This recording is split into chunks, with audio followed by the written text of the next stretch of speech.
हमारे पास national income का बच्चे 3 मेथड है। क्या है बच्चे? 3 मेथड है बच्चे नेशनल इनकम निकालने का या जीडीपी निकालने का। ठीक है, जीडीपी तो नहीं बोलूंगा, नेशनल इनकम लिखते हैं। चलिए चलिए बच्चे, क्या ध्यान से सुनो। पहला है बच्चे मेरा वैल्यू एडेड मेथड, दूसरा है बच्चे हमारा इनकम मेथड, और तीसरा है बच्चे मेरा एक्सपेंडिचर मेथड। अभी तीनों को मैं समझाऊंगा, बिल्कुल टेंशन मत लो।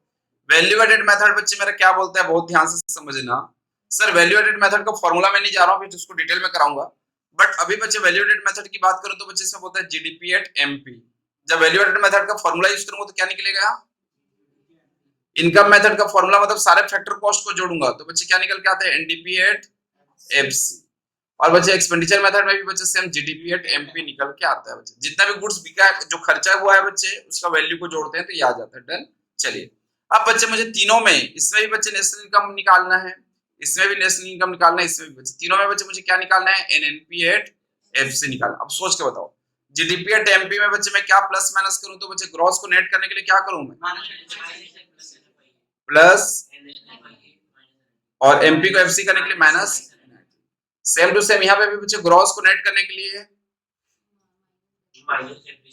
डोमेस्टिक को नेशनल करने के लिए, और बच्चे एमपी को। ठीक, डन। और सर इसमें मैं जाऊंगा NDP at FC, N N है बच्चे, इसमें कोई चेंज करना है क्या? नहीं। एफसी एफसी इसमें कोई चेंज करना है क्या? नहीं। तो सिर्फ एक ही जगह चेंज करना है बच्चे, डोमेस्टिक को नेशनल करना है बच्चे। कैसे करूं? Plus NF.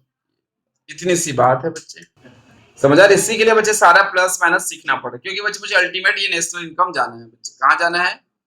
National income. Clarity आया? यूट्यूब वाले बच्चे पॉज करके एक बार इसको समझ लो माइंड में ठंडे तरीके से। उसके बाद बच्चे मैं तीनों का मेथड बताना शुरू करूंगा, फिर हमारा चैप्टर खत्म हो जाएगा। ठीक है, कल हमारा टारगेट है खत्म कर दें बच्चे। ठीक है,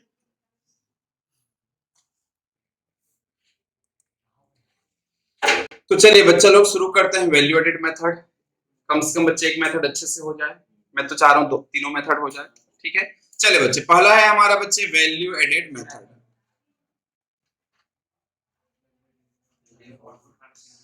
चलिए बच्चे, मेरे को इसको निकालने का दो टेक्निक था। एक था बच्चा फाइनल गुड्स वाला, सीधा बच्चे फाइनल गुड्स का मेथड ले लूं, या बच्चे वैल्यू एडेड। सर इसको बनने से पहले का मैं रीजन बता दूं। देखो बच्चे, हम लोग एक एग्जांपल देखे थे। एक किसान होता है बच्चे, ठीक है, किसान बच्चे बहुत मेहनत से गेहूं की खेती करता है। सर अपन उसका इनपुट कॉस्ट बच्चे आज के टाइम में तो बहुत लगता है, लेकिन हमारे बुक में जीरो मान के रखे हैं उसको। क्या माने हैं बच्चे? Input cost zero. अब बच्चे गेहूं उगा के बच्चे उसको बेच रहे हैं बच्चे, ठीक है, वैल्यू ऑफ आउटपुट मान लो बच्चे, कितने में बेच रहे हैं बच्चे? 500 रुपए में बेच रहे हैं। किसी को कोई डाउट? No doubt. बच्चे इनपुट तो लगा ही होगा, लेकिन अपन बच्चे भी मान के चले जीरो मारे, क्योंकि वो खुद का घर में किया है, खुद का खेत था, खुद का बीज था पुराना वाला बच्चे, इसलिए उसने एक्स्ट्रा कोई कॉस्ट नहीं किया है। ऐसे अपन मान के चल रहे हैं। कोई डाउट बच्चे? यहाँ तक कोई डाउट नहीं है। चलिए इसी में आगे चलते हैं बच्चे। किसान से गेहूं कौन खरीदता है बच्चे? बहुत ध्यान से समझना बच्चे, बहुत ध्यान। किसान से गेहूं बच्चे बहुत ध्यान से समझिए इधर। ये बच्चे वैल्यू एडेड है। ये क्या है बच्चे? मेरा वैल्यू एडेड। वैल्यू एडेड कितना हुआ किसान के लिए? 500। हाँ, बच्चा बोल रहा सर ये किसान से बच्चे एक मिल ने खरीद लिया बच्चे, सर सचिन मिल। ओके, चलिए बच्चे, ठीक है, एक मिल ने खरीद लिया, कोई दिक्कत नहीं है बच्चे। सर मिल ने 500 रुपए में खरीदा, कितने में खरीदा बच्चे? 500 रुपए में। और क्या लगता है 500 रुपए में ही बेचेगा?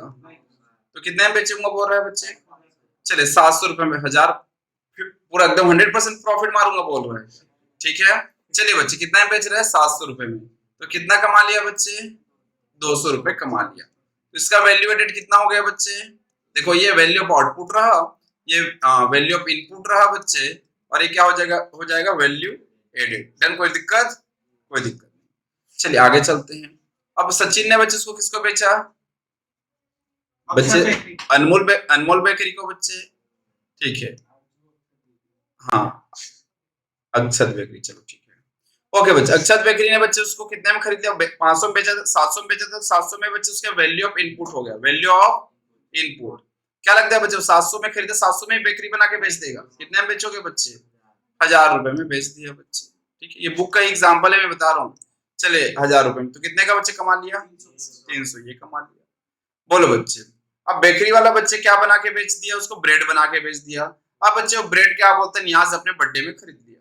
ठीक है बच्चे, हाँ, कोई दिक्कत है, खा लिया बच्चे, सचिन को भी बुलाया था बोल रहा है, ठीक है बच्चे। अब उसको कंज्यूमर ने बच्चे खरीद लिया, कितने में कंज्यूमर ने, 1000 रुपए में खरीद लिया। देखो अब मेरे पास दो टेक्निक है बच्चे, दो ऑप्शन। आइदर बच्चे मैं क्या सोचूं भाई, ये वैल्यू बच्चे जीडीपी निकालने का कि टोटल बच्चे इस बेकरी के लिए कितना खर्चा हुआ, 1000 रुपए।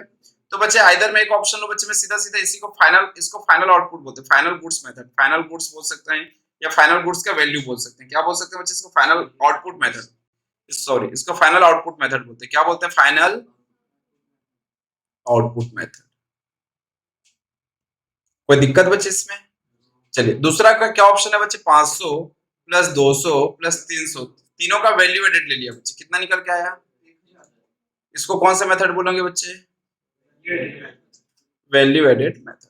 मेरे पास दो ऑप्शन था बच्चे, लेकिन मैं दोनों में से किसको चूज किया, फिर हमने value added. Sir final output को क्यों चूज नहीं किया बच्चे, क्योंकि सर ये जस्टिफाई करना बड़ा मुश्किल हो जाता है बच्चे, किसको फाइनल, बच्चे ये 1000 रुपए में भी जो खरीदा है, क्या पता खाने के लिए खरीदा है बच्चे, ये फर्दर वो अपनी दुकान में ले जाके बेचेगा, तो बच्चे इसको अपन को जस्टिफाई करना बड़ा मुश्किल हो जाता था फाइनल प्रोडक्ट है कि नहीं है। इसलिए बच्चे जो भी बेच रहे हैं वैल्यू एडेड को ले लेंगे। सर ये एज्यूम करेंगे बच्चे कि जीएसटी के दायरे में आ रहा है तो उसको काउंट कर लेंगे बच्चे। जीएसटी में क्या होता है, जितने में खरीदे वो भी दिखाना पड़ता है, जितने में बेचे वो भी दिखाना पड़ता है, तो सारा डेटा किसके पास पहुंच गया, गवर्नमेंट के पास, तो दोनों का डिफरेंस निकाल दिया बच्चे, इतना कमाया है बोल के, that is value added, that is value. Clear है बच्चे, खुशी, लकी, बोलो बच्चे। ये हमारे ये एग्जाम में इस बार आया था, इन लोग पिछले साल आया था बच्चे, ये वैल्यू एडेड का एक कंसेप्ट दे रखा था बच्चे, तो आपको इसमें जस्टिफाई करना था वैल्यू एडेड को। डन। चलिए अब बच्चे इसका वैल्यू एडेड का फॉर्मूला बताओ बच्चे, वैल्यू एडेड का फॉर्मूला। सर अभी हम लोग देख लिए वैल्यू एडेड मेथड का फॉर्मूला बनता है value of very good minus intermediate consumption. Done.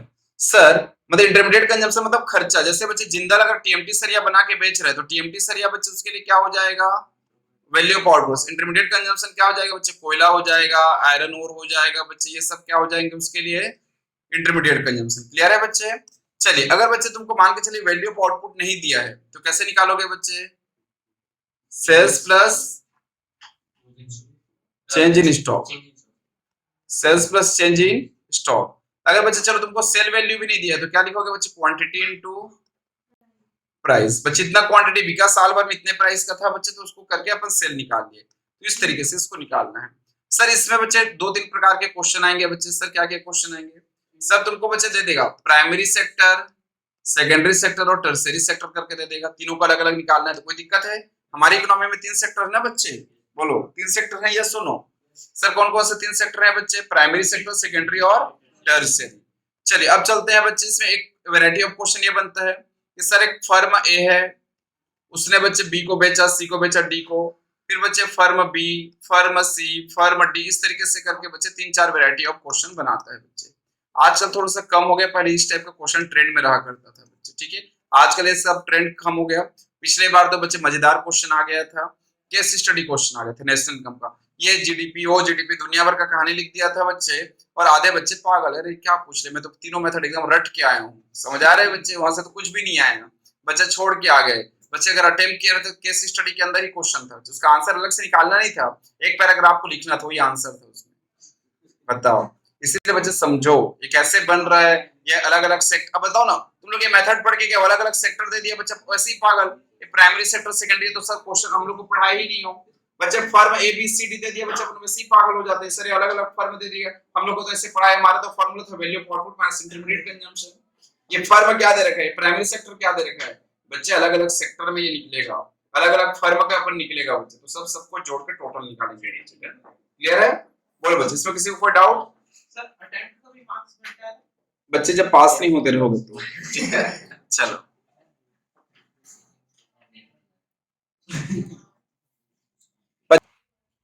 चलिए बच्चे प्रिकॉशंस ऑफ वैल्यू एडेड देख लेते हैं अपन। प्रिकॉशंस ऑफ वैल्यू एडेड में क्या है बच्चे, समझो इधर, जो भी मेरा नेशनल इनकम मैं निकालूंगा तो बच्चे मैं इंटरमीडिएट गुड्स को नहीं लूंगा, क्योंकि इसका फॉर्मूला ये value of output minus intermediate consumption. Sir intermediate consumption को वैसे ही हटा दो तब वैल्यू एडेड निकल के आ जाएगा। अपन इंटरमीडिएट गुड्स को लेते हैं क्या, नहीं लेते। Sale and purchase of second hand goods को लेंगे क्या, एक बार बिक गया बच्चे उसको दूसरी बार नहीं लेंगे। लेकिन मजे की बात है सर, अगर बच्चे किसी का काम ही है ये सेल परचेज कराने का बच्चे, ओएलएक्स वगैरह बच्चे, तो लोग जो भी कमीशन ऑफ ब्रोकरेज कमा रहे हैं बच्चे उसको नेशनल इनकम इंक्लूड करेंगे। Sir production of services for self consumption, बच्चे यहाँ पे दो चीज आते हैं, देखो दोनों में फंस जाओगे तुम लोग। देखो ये एक बार क्वेश्चन आ गया था 2-3 साल पहले, बच्चे लोग फंस गए थे। Production of services for self consumption. Sir self consumption बच्चे अगर मान के चलिए बच्चे मैं खुद ही ड्राइव करके बच्चे क्या बोलते हैं स्कूल जा रहा हूँ, मैं खुद ही ड्राइव करके कॉलेज जा रहा हूँ, मान के चलो बच्चे तुम्हारे प्रिंसिपल सर खुद ही ड्राइव करके आते हैं, ड्राइवर नहीं है, तो बच्चे बहुत ध्यान से समझना, इधर ध्यान दो बच्चे, अगर ड्राइवर नहीं है बच्चे खुद ही ड्राइव करके आते हैं, तो क्या बच्चे उसको एक्स्ट्रा बच्चे मैं नेशनल इनकम में काउंट करूं? नहीं करना है बच्चे। सर मम्मी बच्चे सुबह सुबह तुम्हारे लिए बच्चे ब्रेकफास्ट तैयार कर देती है बच्चे, तो उसको मैं एक्स्ट्रा काउंट करूं? अगर बच्चे मैं खुद गार्डनिंग कर रहा हूं सुबह सुबह उठ के बच्चे, तो उसको काउंट करूं? नहीं। अगर बच्चे मैं खुद को सर्विस दे रहा हूं बच्चे, तो sir that is not countable, that is बच्चे उसको अपन नेशनल इनकम में इंक्लूड नहीं करेंगे बच्चे। अगर मैं खुद को सर्विस दे रहा हूं, क्या दे रहा हूं बच्चे? खुद को सर्विस दे रहा हूं। लेकिन मजे की बात है बच्चे, अक्षत बेकरी, बोलो बच्चे सर अनमोल का बर्थडे था, तो सर खुशी खुशी बच्चे एक केक निकाल के ले आए बच्चे अपने बेकरी से, अनमोल मेरे दोस्त का बर्थडे है बोल के बच्चे, ठीक है? चले बहुत ध्यान से समझो, तो सर क्या उसको नेशनल इनकम में इंक्लूड करेंगे कि नहीं करेंगे? वो बेचा नहीं है बच्चे, अपने दोस्त के पे लेके आए हैं, करेंगे। फंस गया बच्चे। सर क्योंकि उसको बनाने के लिए बच्चे क्या फैक्टर ऑफ प्रोडक्शन लगा है कि नहीं लगा है? लैंड लेबर कैपिटल एंटरप्रेन्योर लगा है कि नहीं लगा है बच्चे? इसलिए देखो इसमें बच्चे लोग फंस जाते हैं, बहुत ध्यान समझना। सर अगर सर्विस है तो नहीं करेंगे, अगर गुड्स है बच्चे तो करेंगे, इसको ध्यान रखना बच्चे। क्यों? रीजन भी, सर्विस को बच्चे इजीली काउंट करना बच्चे, मम्मी कितना काम करे बच्चे उसको इजीली काउंट कर सकते हो क्या बच्चे? उसका प्राइस बच्चे सर खुद ही किसी दिन ड्राइव करके गया, किसी दिन ड्राइवर ले गया बच्चे, तो उसको इजीली मतलब प्रॉपर कैलकुलेशन करोगे क्या भाई? हफ्ते में 3 दिन बच्चे खुद ड्राइव किया था, 3 दिन ड्राइवर ले गया था, एक दिन वहां शाम को गया तो खुद गया, तो बच्चे इजीली कैलकुलेशन कर पाओगे बच्चे उसका? नहीं। इसीलिए बच्चे सेल्फ सर्विस गार्डनिंग के बच्चे 4 दिन गार्डनर आया था, 2 दिन में खुद गार्डनिंग किया था बच्चे, तो सर इसको इजीली कैलकुलेट कर पाओगे क्या? नहीं। इसीलिए बच्चे इसको सेल्फ सर्विस को नहीं लेते हैं, सेल्फ बच्चे जो कंजम्पशन ऑफ गुड्स को अपन लेते हैं, बस इतनी सी बात है। Is it clear to all? Done. अगला है बच्चे sir imputed value of owner occupied house, बोलो बच्चे imputed value of owner occupied house. बच्चे बहुत ध्यान से समझना, मैं खुद के घर में बच्चे बिजनेस कर रहा हूँ, बोलो बच्चे सर अपने खुद के ही घर पे बच्चे अपना शॉप होता है ना जनरली, घर के एक दुकान बच्चे सामने वाले एक रूम को बच्चे अपना शॉप बना देते हैं। तो सर अगर मैं खुद के घर को शॉप के रूप में बना दिया हूँ बच्चे, तो बहुत सोच के बताना बच्चे, क्या उसको लेना चाहिए कि नहीं लेना चाहिए? खुद का घर है तो फिर क्यों लेना चाहिए? हाँ अगर अपन जैसे कि अगर अपन सामने ही अपने अपना ही घर है, तो अब तो आगे अगर बच्चे तुम खुद ही कर रहे हो, उसमें खुद ही दुकान डाल दिए, किसी और को किराया नहीं दिए हो, कहाँ हुआ? खुद ही रह रहे हो ना, दूसरे को थोड़ी दिए हो, खुद का ही दुकान है। तो सर होगा ही ना, कैसे? अपन इनकम तो जनरेट हो गई ना आगे। कैसे जनरेट हो रहा है? तुम खुद ही बच्चे क्या बोलते हैं उसको रह रहे हो, मतलब खुद ही का दुकान खोले, दूसरे को नहीं दे रहे हो। सर तो चलिए कोई बात नहीं बच्चे, सोच रहे हो इम्पोर्टेंट है, ठीक है बच्चे, सोचना ज्यादा जरूरी है। देखो आंसर सही गलत होगा दैट डजंट मैटर, बट बच्चे सोचना जरूरी है, आधे बच्चे ये तो सो जाते हैं। चलिए इधर समझो बच्चा लोग, imputed value of owner occupied house मतलब बच्चे अगर मैं खुद का घर अपने बिजनेस में यूज कर रहा हूँ बच्चे, जैसे अगर मैं खुद यूज नहीं करता तो उसको किस में देता? रेंट पे। रेंट कमाता कि नहीं कमाता? अगर मैं अपना ही बिजनेस कहीं दूसरे करता था बच्चे, फैक्टर ऑफ प्रोडक्शन में आता है बच्चे जमीन लैंड, तो बच्चे उसके किसी दूसरे को रेंट देता कि नहीं देता? तो बच्चे मेरा रेंट बच रहा है बच्चे, जो बच्चा पता है इम्प्लिसिट कॉस्ट है, क्या है बच्चे वो? इम्प्लिसिट कॉस्ट, इसीलिए बच्चे उसको जोड़ेंगे, और एक्सपेंडिचर मेथड में उसको एक्सपेंडिचर भी मानेंगे, इनकम मेथड में उसको इनकम भी मानते हैं, ठीक है? चलिए और लास्ट में बच्चे चेंज इन स्टॉक को जोड़ते थे कि नहीं जोड़ते थे? याद करो, जोड़ते थे बच्चे, sir sales plus change in stock बच्चे जोड़ते थे। डन, ये प्रिकॉशंस है। चलिए एक क्वेश्चन बच्चे तुम लोग करवा दोगे तो बच्चे मैं बहुत ज्यादा खुश हो जाऊंगा। चलिए ये बच्चे ये क्वेश्चन करवा दो बच्चे, ये करा दो, चलो ये करा दो बच्चे, मैं खुश हो जाऊंगा। मैं ऑनलाइन वाले बच्चे यूट्यूब वाले आप भी पॉज करके लिखो, फिर मैं समझाऊंगा। चलिए बच्चे फटाफट से इसको देख लेते हैं अपन। देखो इसको बच्चे इस तरीके से बनाना है अपन को, प्रॉपर टेबल के फॉर्म में, ठीक है? देखो बच्चे यहाँ पे अपन फर्म लिख देते हैं, सर यहाँ पे बच्चे वैल्यू ऑफ आउटपुट ले लेते हैं, यहाँ पे बच्चे वैल्यू ऑफ इनपुट ले लेते हैं, value of output minus value of input is equal to बच्चे क्या हो जाएगा मेरा? Value added. या बच्चे वैल्यू ऑफ इनपुट नहीं लिखोगे तो इसको इंटरमीडिएट कंजम्पशन भी लिख सकते हो। डन, चलिए ओके बच्चे मैं फर्म ए की बात करता हूँ, फर्म किसकी बात करता हूँ? ए फर्म ए बच्चे 80 करोड़ देखो sale by firm A are बच्चे कितना है 80 करोड़, कितने का सेल हुआ है बच्चे 80 करोड़ का। And sale by firm B are बच्चे कितना, बी का कितना है 300 करोड़ का सेल है बच्चे, ठीक है okay. Value added by B and C are बच्चे इक्वल, बच्चे बी और सी का जो वैल्यू एडेड है बच्चे दोनों को एक्स एक्स मान लेते हो, दोनों क्या है बच्चे इक्वल है बच्चे 10।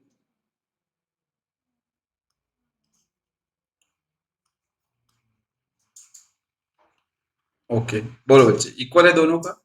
ओके वैल्यू ऑफ बच्चे C and D, value of output of C and D are बच्चे कितना 280 करोड़ ईच। बोलो बच्चे सी और डी बच्चे हमारा कितना है 280 करोड़ ईच है बच्चे, तो ठीक है बहुत ध्यान समझना, वैल्यू ऑफ आउटपुट है ये 280 crore 280 crore each done. Sir value added by बच्चे D is 120 crore, value added by D ये सीधा निकाल के दे दिया कितना 120 करोड़, ठीक है। Sir and GDP MP is बच्चे जीडीपी एट एमपी निकाल के भी दे रखा है बच्चे, जीडीपी एट एमपी बच्चे कितना दे रखा है 520 करोड़, कितना दे रखा है 520 करोड़ बच्चे, ठीक है। Assuming as value of input are zero बच्चे, एज वैल्यू ऑफ इनपुट कितना है बच्चे मेरा zero, 80 minus zero is equal to 80। बोलो बच्चे और उसके बाद बच्चे बहुत ध्यान समझना, अब मुझे ये एक से एक्स निकालूंगा बच्चे और ये भी निकल जा रहा है वैल्यू ऑफ आउट, ये बताओ 280 माइनस कितना करूं तो 120 आएगा 160, ये निकल के आ गया। अब बच्चे मुझे क्या निकालना है वैल्यू ऑफ इनपुट, देखो बच्चे ये निकालना है, ये निकालना है बी और सी और ये दोनों को निकालना है, ये चार चीज निकालना है बच्चे, ठीक है नहीं निकल जाएगा, देखते हैं बच्चे निकल जाएगा, सॉल्यूशन लिखते हैं बच्चे, ठीक है। देखो बच्चे sir GDP at MP is equal to 80 का वैल्यू, देखो बच्चे value added by A B C D सब आ जाएगा बच्चे, इसको पहले ऐसे लिख देता हूं अगर समझना चाहते हो तो, value added by A B C D done चारों का। तो कैसे होगा बच्चे, ए का है 80, बी का है x, सी का भी है x और डी का है बच्चे 120 इज इक्वल टू कितना होना चाहिए 520, कितना होना चाहिए बच्चे 520, तो बच्चे 520 is equal to 200 plus 2x बच्चे, ये उधर चला जाएगा कितना हो जाएगा 320 इज इक्वल टू 2x बच्चे, इधर चला जाएगा फिर कितना हो जाएगा 160, ठीक है बच्चे। चलिए तो ये तो आ गया बच्चे 160 और 160। अब बच्चे 300 माइनस में कितना माइनस करूं कि 160 आएगा 140, 280 में कितना माइनस करूं, बस इतनी सी बात है बच्चे, नहीं निकल के आएगा। बच्चे अपना घर में जाके थ्योरी पढ़ो और वैल्यू एडेड के क्वेश्चन सॉल्व करो। सर कल के क्लास में बच्चे अपन क्या करेंगे, इनकम मेथड और एक्सपेंडिचर मेथड और तुम्हारे सारे डाउट कराऊंगा, तुम लोग बच्चे कोशिश करो बहुत सारे क्वेश्चन सॉल्व करके आओ, ठीक है। कल बच्चे नेशनल इनकम हमारा खत्म हो जाएगा, क्या हो जाएगा खत्म हो जाएगा बच्चे, ठीक है।